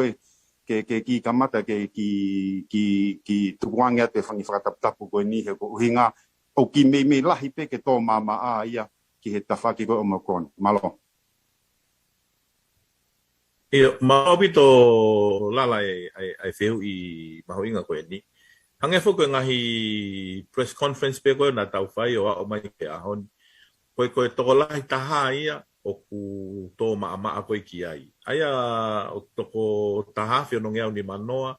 o ku na home isolation be na to bi ai api ko to ko te o no hiva pe o ku i he isolation i he quarantine facilities hange ko ku faha ko ne nai to ko wano ai Italia to ko ono i mua ko na to luia ku e ka tu la ve ngofua ki na to lu ba mo e ngai matau hi ki na to he ta u matu o tua te pe he ta u ono ni ma fai ko ki o lunga ko na to lu ko tu la ve ngofua hange ko e algo e tai ni me ko la yang fo ke fika ia lala e lahi ai pe o sia ki na tolu ia ko tu la veang ofua hange ko ki na tolu ku ia e matau fa ta pa mo e ta motua ai ko e neongo ko lahi taha o ku o to ma amma ko ki na tolu pe kai ke fe ma o ki na to ko fale ma ki ka ko algo ke lahi an ko ne ke si ko he tai ni mi e lala te tau fe tau la tau tolu ia mo e ki na tolu e fema o e tokanga make he koi ki ai. Na uhinga e kotu ko uhinga Dr. Reynolds ko ane nai ke contact tracing o ku e priority ki na tolu ko ni ko e o tu la vea ngofua. Ngai familia ko ai ka vai ngai familia ko ai ka ngai matau. Ai ko na tolu ku i he tau ki lalo mo sayang pe o se mai hu malu i ko na tolu fa tua e ngau e ki ai pe neongo lala te tolu fa ko ne ka ngau e ku ai potu ngau e ku na puke pe ku na isolate ko nga ko covid ka ku ikai ki ai hata ya te na tolu o ku puke la ke fa to kanga make ki ai ko te fa bel ke fo ha hoat repeat flight ko na ha ko osi na ka ngawe pot ngawe na fok mai fish fok mai no sila osko na MIQ ku na fok mai otokon ke ngawe o ki na tol ko na lotonga MIQ ko ni tola ia ka toketa ka nes ia pa mo ka consultant pa me WHO pa ia pa mo ka ni ba me SPC Wai kautonga ngau SPC kawai Dr. Luis Fonua kuai mo Elisi Vanat o Sunia Soakai kuai mo toketa me consultant me WHO o nau lolotonga i MIQ he tainim te nau mai ko o mai ke tokon ka ko fa malola he au ia ki he katamoya mamani ko SPC Ken hao nga whakawhainga marie e ka o ngau e koni ke o mai o tokon. Kong nau tol ko ni te nau ata mai he wikahau, pea te nau tokon lahi ki he ngau e. Koe kau MIQ koe i kupesi, o toko lahi e kau toke tai, ko kakato e nau ngahi ako, pea nau foki mai, koe kau nes, pea te nau tokon lahi ki he whahoko whatongia koe ni a potu ngau e. Mahalo ko e ki tari pea ko ho wheu i malo. Aro, Misa. Marian? Ia, malo apito pa malo e ma whanga mari e. Ko e whihui atu pe ia, ko hinga whako e aho kotoa pe o ku kaka pe ai ka post TV ia. Pea o ku uiai ai a kakaeni i o ku nau post TV pe ka ko uhinga whako toki ma upe i he taingo nau tesi ai. Ko e whanga mari e ko no tu mai ko e pharmacy me ngai kliniki ano whakatau mai ki tu ai red test. Pea o ku fotu ua tu koe whihui ia, pe o ku ia hato kaka make ia e tawhaaki koe na biram la tu mo me aki hono pure i koe ia, no totongi koe ia, ai red test i ngai pharmacy. Ka pe e whoke ngai business o nau whaamu ke nau hu mai ai red test ke whakawhainga maali e a hono mau he kaka e hono whakatau over the counter. Ko hinga ke tau mau katoa ngai whika. Ke ni ihi aku nau puke ka ku i ngai uhinga whakatau taha pe ke nau lava toi o tesi ke mahino ko mau nau tolu. Ko e whehu i pe lava nai ai pureanga ke nau sio ke ta whako ni ke whakawhainga maali e ai ngai business i koe au nau whahu mai koe o ta mai koe ni ai red test. Pea whaka o si pe nai toki mau mai ai ane fiafi a officiale ai me mipa koe poate koe ne ai ngai business e pureanga koe eke at pe ia ki he tokon palemia ki he founga koe nai firia ka me mipa koe ki he poate malo malo Marian te utari atu ai e whehui koni whikao koni mo repites pea ko konean ke CEO ke whamaala ala mai ai mea koni whikao akpa mo e hu mai koe e he pharmacy mo e whehui koa Marian ke hu mai koe he ka ngai business. E mahu inga upito ke mahino i he kakai e whanua ai mahu inga neongo koe repites ka kuia i pe lao ke mui ki ai ka kokorean ke CEO koe ne ai pot ngawe ke ne whamaala ala mai e whehui koe ia pia toktuanga whainga maari ki he minister koe ia trade William Latu ke ne tale whehui hoko koe ia koe a Marian. Hola, Vito, minister. O whapena whatapu. Koe o te hui mahu inga eni. Koe inga he koe hu mai koe o e poi a kau. Kau ai mo medical supplies. Kau ai mo ngahi mea o sivi ake sino pe tangata. Kau ai e whapatapu mea si wheitama koe mea sivi COVID. O kuliska atoa ia hi he koe la koe ke whewaki koe kai kolo koe ni ko Therapeutics Goods Act. Ai pureanga. Pea ku lisna o tol he medicinal drugs. Ai a pea koe medicinal drugs o ku kone tuko e lao ia ko ke ai ha pharmacist. Kato ko taha ku osi qualified pharmacist i tongani. Kene hanga o toka ngai hono o tamai mo no tauhi. Pea mo no kufakiat. Ia private clinic pe koe wharimahaki. Ai ko whailao koe aia o si tuu ia koe lao. O koe ai lewa ai lisi, koe registered lisi e whanua. O si lisi ai ka atoa ngahi mea koe ni. o asia e ngai mea e lava ke whakatau I he level 1 I he retailer o au ki he wharemahaki pe whi mau ke o atpea I he prescription specialist aia o lista ki he wha au e pe ke nima o kawatai me ngai whaitoke aia ko ne tu he taimini o ku ai pe foi ko tu ko ai ngai medicinal drugs ko foi ke sivi ka wai massive covid o ke mau pe ke ai pharmacist ne se ngai foi ke mai ngai retailer pe ko mau advice ki ai ke na ngai whakataha mo pharmacist ke ne hanga toka ngai o na comply me ngai firma o ko ni ala pe auska pe toki ka na import permit ai au osi o gabi fok me mafai o minister ke ne hanga o ngofua ke list fa hinga medicinal drugs o kau ke he list fa fonua ko na tau tolu he time pe ni emergency ai au malo tonga ngau ki ai fa ta hape mo e mautimi fa ta me ka kai ko na o fenga ke fa hu mai nga I kolo ko ni ko winga la hi pe no monitor pe he e ko whaka taimi whako ene o kulahi au pito ai e whakatau ia ngahi mea o kai ke safe. Ai koe taimi ni au longo mo uia e ka counterfeit producers. Nau produce na tole ngahi mea sivi. Ta koe o kai ke ne sivi e COVID ka e whakatau ia e ngahi whonua. Tara whito ki e sia. Pea o ku e tokanga lahi a ke taimi peheni. Kai ke ngata pe mea sivi COVID ka au ki whaito o COVID. O whatau e ngahi pharmacy ka kai be ko ka pharmacy ai ko winga la no fa fo ilao o ma ko e gi fa mala la pe mister o ki la veta o ke he konga fa muy ko se hui se ka pe mo ka tare kita o ngahi pote na si advocate press release ke ka tare kita ko te hui pe na nga fe mau pili ko pe fo ke lisi ai public enterprise na list pe me mo ko ai kakai na no interest I he tare kita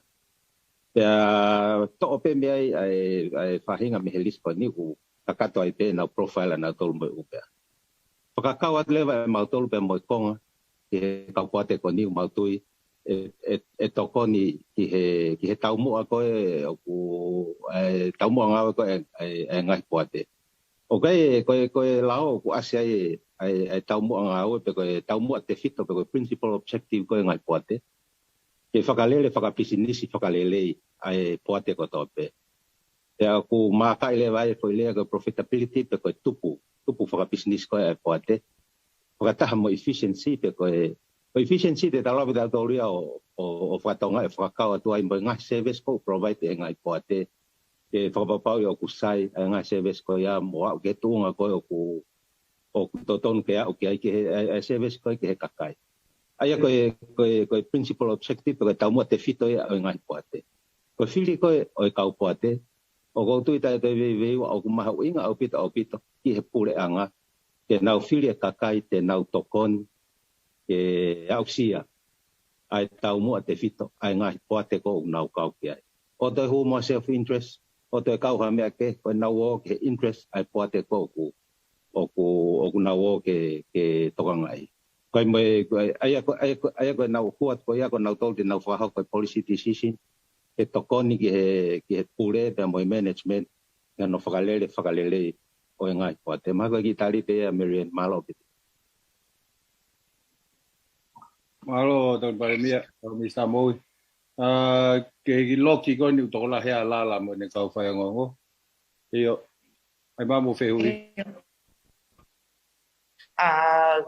Kau ngowe o ku e lele pe ai polokalama to koni ko ni palau ko ai put ngau ngowe he no tonga ko pe hokat pe ke ai pe me hingahi business ki o ko mahino pe ai ngau e pule anga o kai ai pacheti covid ai ngahi put ngau e ka o kai na ha kau pe me he pule anga ki ha tokoni ka pai alwa te lockdown ko ni ta to ko atu ki hona wi malava ko ya e pangi business ki ke na ke lava pe o lele pe ko tol pe ke ai e pandemia ya na ha to pai ka mali pe he ni mat mal tolu ai ngai kautaha media e uke ka uki a toi whakataha sumpe i moe kauwhaiongongo. Pau te ki hoka toi pe pare mia ia mere ke tawhaki koe ni ai ki whehui atu e whalaite ki he National Retirement Fund pene whawhetu taki ke whatala noa na ko ki toko nia ke kakai e whanua he time lockdown ni. Malo. Pau tu ke tari e palau pare mea. Tio, kari mai kau toki hoka to. Ki la vet ke palau I kai ka ke te fai palau e tokon palau ko fa ko le pe ke ki foi loka ko ni ke tangtana no ma o pe te alu holo palau mo me te ka to ke hoka te sio ko ke o se ki foi me ko ni malo aro ton pare mia ko tu ko me ma vinga pe ke tau ki fa tanga ta pe he wi ke kon ka hoko mai pa tau to ki vakai ai ki tona ka au pe ko hai me hoko ko ki ai whika ku e kore koni ke whai hatau whakataha sūm pēne ui ka au io. O kai paran pe ke toi whaha hatau whakataha i e ui ka au. Pa mahal koe pue lulu pe a moe whalaite. He mahino le vai. Ko hai mea hoko atu i he ui ke hoko mai. Koe konga lai po ke tau alu kono ui ke taha ke tō nā ki. O ka pau lewa o ku iai hawhare i me potungai mo ui. O whawhia maari e ke whakata ata. Ke tau ala whakata lewa ai aho tō nā ki. Ke tau pe ke awa u whare koloa ko hinga ke restock ai kakai pa tau tō sio ai pe whaha a hoko ata lockdown ni pe kai pena e nei hinga pe whakau kau o ku tau lak tere e whi ke taha koe ni sio ke heola koe no le wi ke taha sio ke tūnga koe whonua mo ngai family he lockdown ni pa tau whai tūtū ni rewa no hoko atu me ai ai kai lere pe ngai suma whakataha pe ni ke tau hoko atu koe ni he kahau. Nei toi ka whiu ke he lala mo. Ki retirement fund pe kataki e ki pandemia e ke tu. E tala noa pe moe pa moe office ko ni ateni se ni ale o mai ai ta ko hinga ko ki na lava he tai ni mi ko tunga whakalao o National Retirement Fund o ko ki ne whawhainga maari i ia ke to he ka me mi pa ha konga e nau se ni ti. O ke heia pia mo retirement fund kon ni aturi anga aya ulava foki ange ko to di whakata ko ni valungia o ke ala kore ki ai ka me mi pa ko ni ka nga fa puri anga ka ko ta fa ke ko ni private sector and national o ku fatata o ki he fare ko mai o i kai ke na ulava o whakata ia ko hinga pe ko tunga whakalao ka fa se puri anga ke na ulava ha konga o lao pe regulations o ala ririu ke whaha hatara noa pa mo poate ko ni ko ngapi mahino i tope to lahi o ka me mi pa o poate ko ni national na firma o to kon kange ko ya ko ma ko ka me mi pa o retirement fund pot malo se ave ko ki tana ke pe ki he ki fiu kon na fa ha ko mai e we ha to kon e pure anga ki ai business tai mi kon e lockdown o kulo tong fai ngā ue kia pe fai whataha kia e ngai putunga Afrika o aki ke whakato ka u fai ngā ue kia kure anga ni whahano sio na alama to kon ki he ngahi business ki i he lolotonga mo ngai business lolotonga e fui lockdown mi ke taha koe maro koe mea whuke taha pau ke pia hene mi sa panga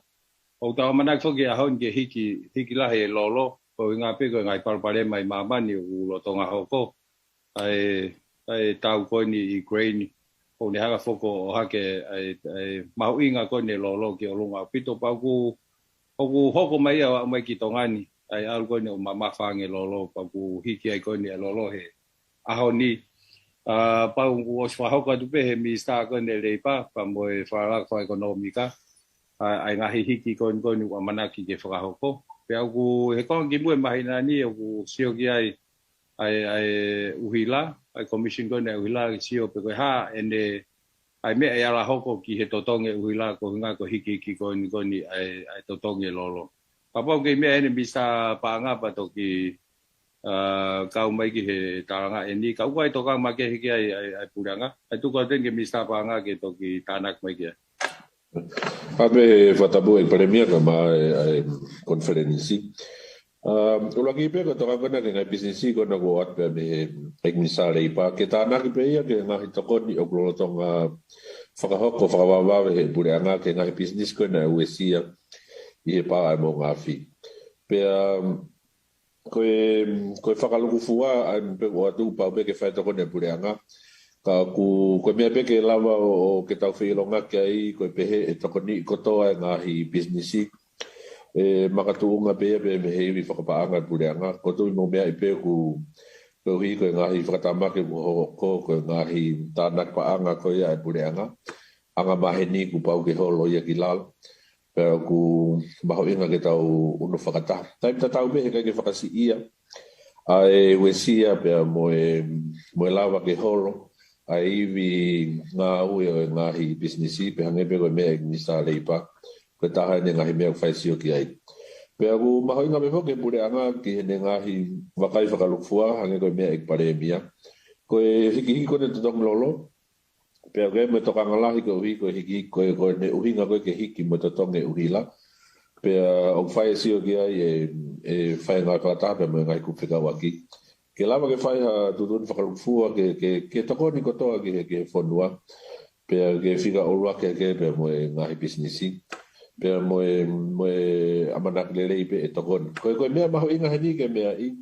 koe ngahi hiki koe nia koe oku kai ke taulawa pure i loto whonua ka pau ke whai ngawe pure anga ke ngawe ke ngahi mea e malawa pe mo no i whakapaanga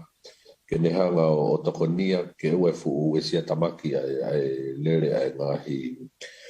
businessi. Maho koe mea peu whakawinga ka tak whamore more be i he tuai atu no whai mo tala ke ngai whakaiki koni. Ka maho inga nge pe ke whakakata ngā ue ke tonu whakafuhua pureanga pea ke alu lelei he taimi koe e whakahoko ai. Koe ki mea whakasi pe pare mea koe tokon pe ku hange koe ngai mea na o hake kele mete pea mo e whikau akta mo e tau ngahi utai uafu. Koe kore pe ke tokon me pe ngahi mitia ke o maho inga pito ai launga koe pe mo haa ai kakai whanua ka e toko diange ke mai whakaikiki whakawhoituitui ke lava o siofi lelei ai ne hoko pe mo mea maho inga taha ke vete lelei pe ke oseanga no vete ku au fie maari e pe lava talia ngahi tokanga koe ia ke ngahi utaha koe ngahi mea whakawhoituitui en pe au maho inga ke au lelei koe ai o te mo fo i he whitu takmaka kere mete, a tā aputo pēr kere mete ke nehanga o toko ni atu e ngai mamahi katoa pe. Pēr mo motuani pe, ulahe ngahi launga wa mai ke he motuani. Ka ulawa pe ke whaiwhinga e aki mo ka ofisa, ke whaiwhinga no toko ni ke whakahapore lei. Koe ki tāna ket peia pe mo wha malo apit. Alo, Mr. Pang, Anau? Ia, malo ek pale mea ma whainga maali e whamurumuri koe mui atu pehe huga lala ke wahinga malolo. Kataki kutu whato ngā i whuketu o lahi ai ka ngau he sikta tau taha ai whaike kehe ai lao pa mui whainga maali o kuhangi ke ka ngau whapule anga pa mui whainga maali e kun ka mautore ka singa he sikta tau taha. Ke mau ilo pe ko hao hinga na e ai ke pehe a whainga maali e ka kuku pe ilo pe aku peku Pekulapa ke whai haho no li liu pu hana whare rei. Hek sai ka ngai whapuleanga, pe ngahi loka pehe ni, nau ke lava na tō maa na ngahi pāhenga. Pe mātou ka ngahi sektoa tau taha, ke ai ngahi kau taha, pua nau oku. Kei ke te lava whale re businessi, ke lava maa pahe, ai ngahi. Kau hange ku whatonga i e pale mea whamoi mole. Hange lau lanu ai ngahi lau, whau lau, pe ngahi potutu koe ni, whainga maali e a mautore puleanga kai. Ke lava mau hawhanga maali te tau ke mātou kane sektoa tau taha. Pe hana ha tō kōni lava ke wharirei ake tu kunga ko ia kataki. Malo, Anau. Usisi au tui nei tau mua lau lanu. Ai lau koe ni, Anau. Koe lau ni ai o sini tau lahi ni no fotu. Pako unga pifoke tau mua koe ni o retirement fund. Ho paanga ki ho retire. Kena ko uhinga tatau pe ia tau mua tatau pe ia ai ongo koi lao ke lao ko ke retirement fund pot oi ka nga whapureanga ka wai policy mo mea pa ke pe pa mo lao ko ni ke private sector ko sector tau ta ana sfai pe hono consult ne fa no ta no ai la hi fo hu fa rea wa me ke tunga a honi ko to ya mai ke a ho ni o ya le vai ko ai feuia o tonu ke whakaata nei he retirement fund ko ni ke ka private sector ke whango fua ke o mai haki se niti me nau se niti o i he fund ko ia aia pa ko whakatata ko ke he whare whalau mau o tala mai i kai o kai ke ngofua ko la o le vai taha he retirement fund po ti ai kon ke ka nga whapureanga o ne o mai ia ai whainga maari ke lava ko le ka me mi pa pe tali he po ate kai whakaata hanau se niti me nau akau ni ke o mai ke toi ke kore atu ai kau me mi pa o mai aia ko na process time ke hepe a ngola ko ni pana fai be ta no ke ai ko tau mua ke ma ho ki se niti o se retirement ni pana te frahu ai fa ki kupu ko ni o lava ai lao ya kon ke retirement fund ko o lava fra ata ke ma wa se niti ka ko lao kon ni ki he ngai business wa tau ta o koe ke asi he nau lau hango fua ke to mai ha ki se niti ko tali pe ke to retire pe ke malolo pe ke no fo o hinga fo fare mahaki ka ke to ma ga to ha o ki se niti ko me ai ai ka ku ko me ni ko ke to no e puranga o fai si o ke ta fa fa lau ke finga aki pe mo fan ko ni na lava o aha di riu ke fa fa nga mali ngai ko le pe ni ka malo ako natbe paremia ge mea ko ya ko na filoto ye ka me mi pa ya ko o retirement fund da puanga ki fa ton ko ya na lao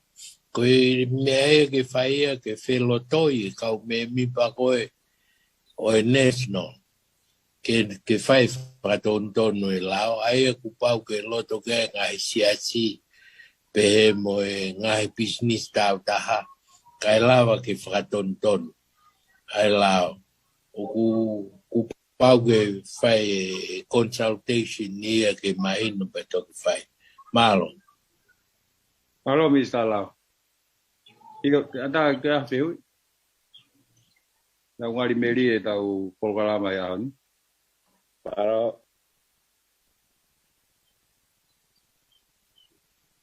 Halo. Kaya do siyo do ay mahigma ni mata.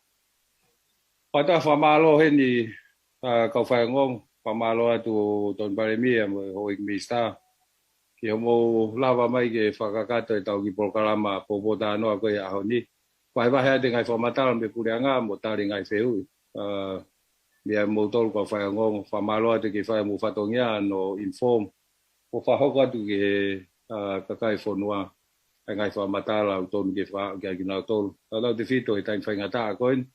ai covid ta iba ka uma fo ki ai tau ki langa ha ke koin ni me tsunami ka uma fo ki mo nga fi mai na to pe ko wi ke ka hau ka mata to ne to na ki ke tain fa ngata ko nga kono ta ofi pe to fa ha fe fono nga ke holo pa ma wi ngai hange pe ko me wa ma hen ke ka fa fu nga